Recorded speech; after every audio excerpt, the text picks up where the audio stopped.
Hi and welcome. Today we are going to talk about the third conditional. Hoy vamos a hablar del tercer condicional en inglés. Vamos a ver los usos del tercer condicional, la estructura, and finally we are going to do some practice. Y finalmente vamos a hacer algo de práctica. Okay, so let's start. So, what do we use the third conditional for? ¿Para qué usamos el tercer condicional? Al tercer condicional lo podemos usar para hablar de imaginary situations in the past. ¿Okay? Esto serían situaciones imaginarias en el pasado. Entonces, ¿qué habría ocurrido si tal cosa? So that we are imagining about the past. Es contrario a la realidad, contrario a lo que ocurrió realmente. Then we use it for regrets. Regrets serían arrepentimientos. Me arrepiento de algo que hice o dejé de hacer en el pasado. And then we can use the third conditional to criticize someone else's actions in the past. Para criticar acciones de terceros en el pasado. Vamos a ver un ejemplo para cada uso. The first one. If I had been free, I would have attended the meeting. Si hubiera estado libre, habría asistido a la reunión. Entonces, ¿estuve libre? No. ¿Pude asistir a la reunión? No. Por eso es contrario a lo que ocurrió en el pasado.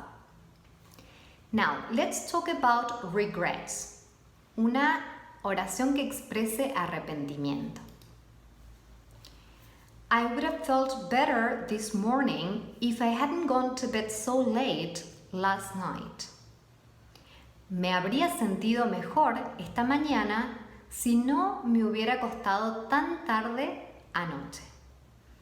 Entonces, me arrepiento de haberme acostado tan tarde anoche.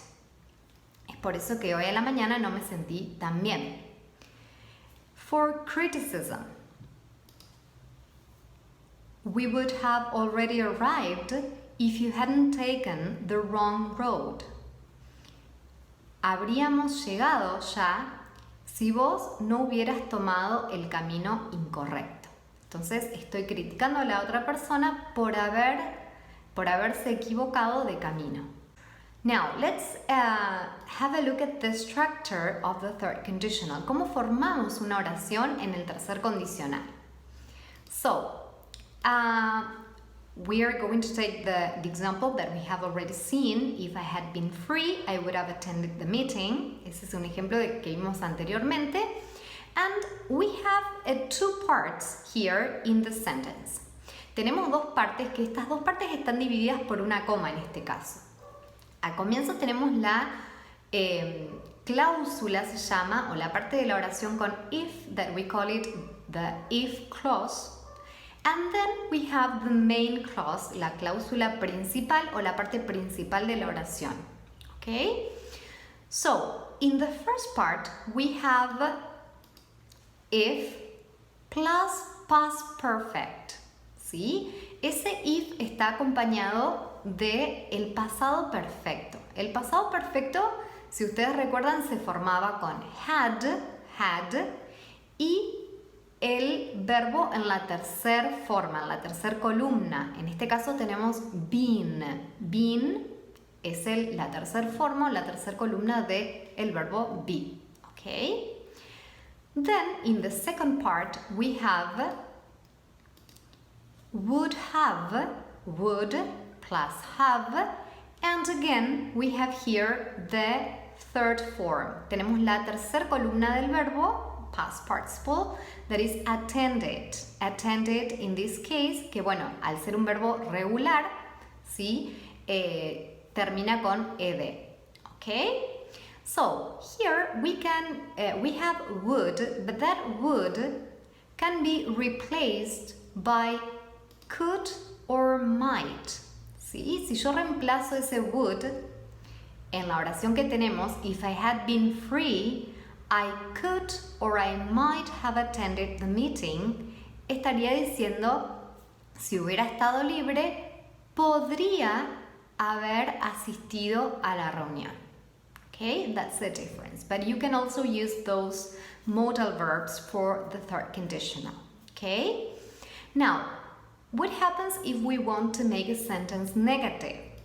Podemos negar la primera parte, la segunda parte o ambas, obviamente, pero vamos a ver dos ejemplos. El primero que tenemos es If I hadn't been busy, I would have attended the meeting. Yes?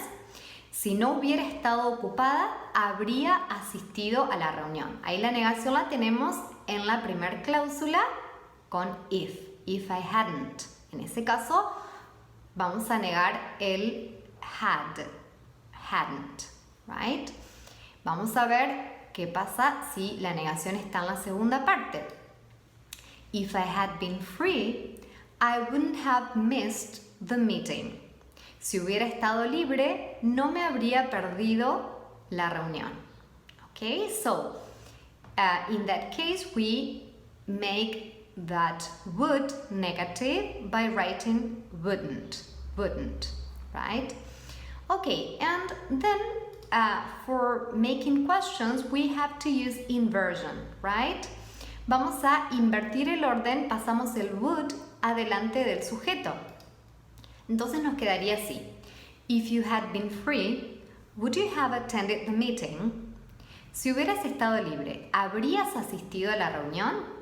Ok, fíjense que el would, ahí está subrayado, pasa adelante del sujeto, que en este caso es you, right?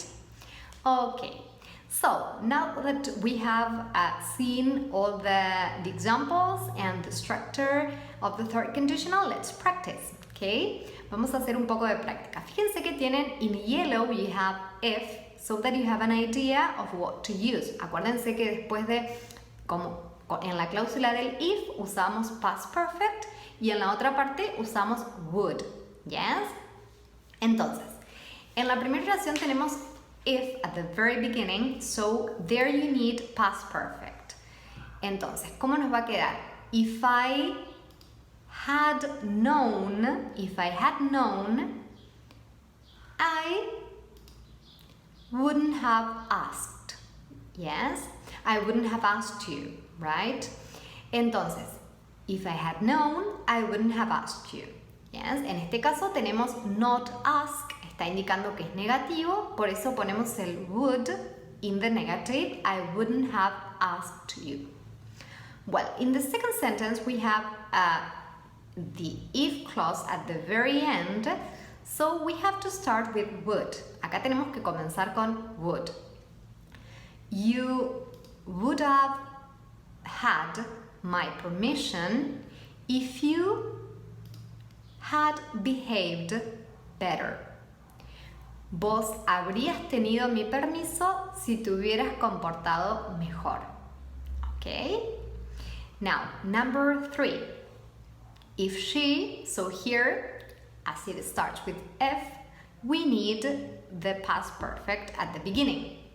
If she had been honest with you, and then we have to make a question, right? Como tenemos que hacer una pregunta, vamos a poner el would adelante del sujeto. Would you have forgiven her? Would you have forgiven her? Yes. Si ella hubiera sido honesta con vos, ¿la habrías perdonado? And finally, the results. If, tenemos el if, después entonces vamos a empezar con would in this here. Would have. The results would have been better if we had worked harder.